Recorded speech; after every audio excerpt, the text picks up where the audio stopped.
Good afternoon. You're watching CNN News 18 and we're coming to you from our news studios right here in Noida. Now we're coming to you on The Nation at 5. This is where we bring you an update, a report on how the country is faring at this moment. We're starting, however, with breaking news that we're bringing you right now. You might remember that 2 days ago, the New York Times carried a report in which they made allegations of an extensive network between the CCP, the Chinese Communist Party, and a tech billionaire. Now, today on the show, we're going to take a deeper dive into these allegations. We're also going to take a deeper dive into the article itself. The article, you might remember, made allegations about a particular Indian media agency and its links to that same US tech billionaire. Let's take a deeper look, though, at first what the article had to say, some of the findings, and then we'll go further. So the big question we're taking a look at today, whether or not CCP, and as we mean the CCP, we also mean the Chinese government, whether or not they are using media machines across the entire world to push their talking points. Let's take a deeper look here. Remember, number one, the question of whether or not media is being used, as we said, as a tool to influence opinion, not just in India. Today we're going to focus on India. The truth is, however, though, that this is a larger web spread across the world. We take a deeper look at it. But how is media being used as a tool? We know that it fits into what the CCP's driving policies are, but how is it being used as a tool? We'll take a deeper dive into that in just a second. Now, we know that already a journalist was held on spying for China. This was a charge that took place back in 2019. The journalist was held. The ED then filed a case against the same journalist. This was covered in the media, and in a second we'll talk about the media coverage of it. But let's talk a little bit more about other things that have taken place in the last few years.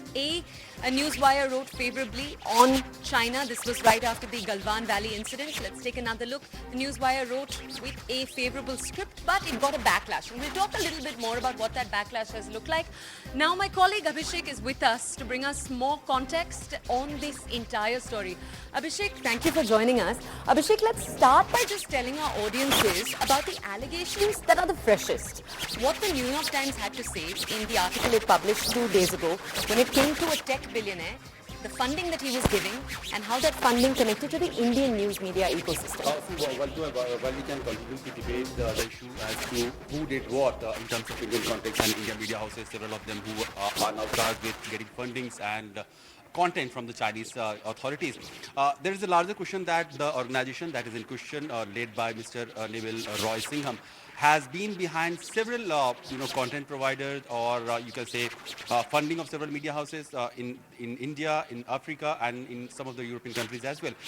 What these media houses did, they cross-published each other's content to build a narrative or shape a propaganda that furthers the Chinese Communist Party's interests across the world, and letting the world know in a sense that Chinese party have they have been able to develop and bring people out of poverty, and how China is nice to the world. So in a way, the kind of negative impression that the Chinese Communist Party had on the issue of labor, human rights, oppression of various sects and tribes in their country, those needed to be in a way washed out, and these organizations led by Mr. Singham was in a way trying to do that, and several of Indian media houses have also been complicit in that. One of them, Newsclick, has also prepared a video on the 70th anniversary of Chinese Communist Party, praising Chinese propaganda and the way Chinese government has been doing it. Okay, I want to ask you now, Abhishek, if you could tell our audiences how far back, we're not talking about these allegations in specific, but the larger allegations around the CCP party, how far back do they go? How far back has the CCP used media outlets around the world in this manner? And how extensive is it? What countries does it spread to? We have seen what Chinese government has been able to do. They have created an information propaganda across the world, because ironically, China, they are a little closed within themselves, so the much of what happens inside China doesn't come out in the public domain, in the outside the world, in a way independent and verified way. So whatever Chinese Communist Party tries to feed the world lets almost that much truth only comes out. And these media organizations, in the pretense of being an independent or self-proclaimed freedom of expression, these media organizations provided that platform to the content provided by Chinese Communist Party, which favored China, their propaganda, and the truth that Chinese wanted the world to know in a way. And also, we have seen, you talked about how far it goes. wife of Mr. Singham, she has been a very huge critic of Chinese Communist Party somewhere like 8-9 years ago. But in the last 3-4 years, she had become an ardent fan of China and its labor policies and the repression and everything that she used to criticize. She has become, she has forgotten everything, and she has been supporter of Chinese Communist Party, the way Chinese government works. And she has also been involved in organizing several outreach efforts where the agenda or the propaganda of Chinese Communist Party is disseminated among the group of new young people in Africa also. Can I just, Abhishek, ask you to stay with us? Let me just tell our audiences, we're now going to go over to my colleague Arun Dhanta, who's also with us, to bring us more context on all of today's developments. Arun, are you able to hear me? All right, we'll try to re-establish that connection with my colleague Arun. Until we're able to, let me go back to our colleague Abhishek, who's right here with us. Abhishek, you were telling us a little bit more about the family ties in this entire story. Now, when it comes to the India link in this entire story, the New York Times also talks about Newsclick. And Newsclick is an organization that Indian audiences know already. It's an organization that's been around for years. And it's an organization that the ED also conducted a raid on a few years ago.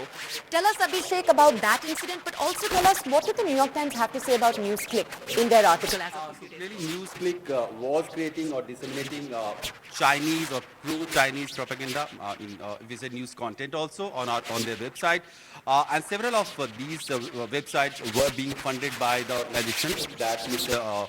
Singham was governing. And how he became part of the Chinese propaganda machinery, that is still not very clear. But we know that the office in Shanghai, where he shares his space, that is a very media of pro-Chinese government media through which he has been well connected. And now we know that the funding line between him and the Chinese propaganda machinery has been very blurry, though he claims that he has been an independent media mogul who tries to fuel sort of pro-leftist approach. So there is nothing wrong in having a pro-leftist approach, but the point is you are trying to further an agenda of a party, of a communist party who has not been seen in a very good light in terms of operation or labor policies across the world.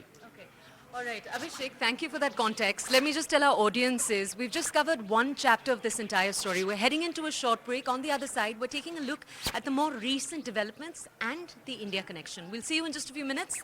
This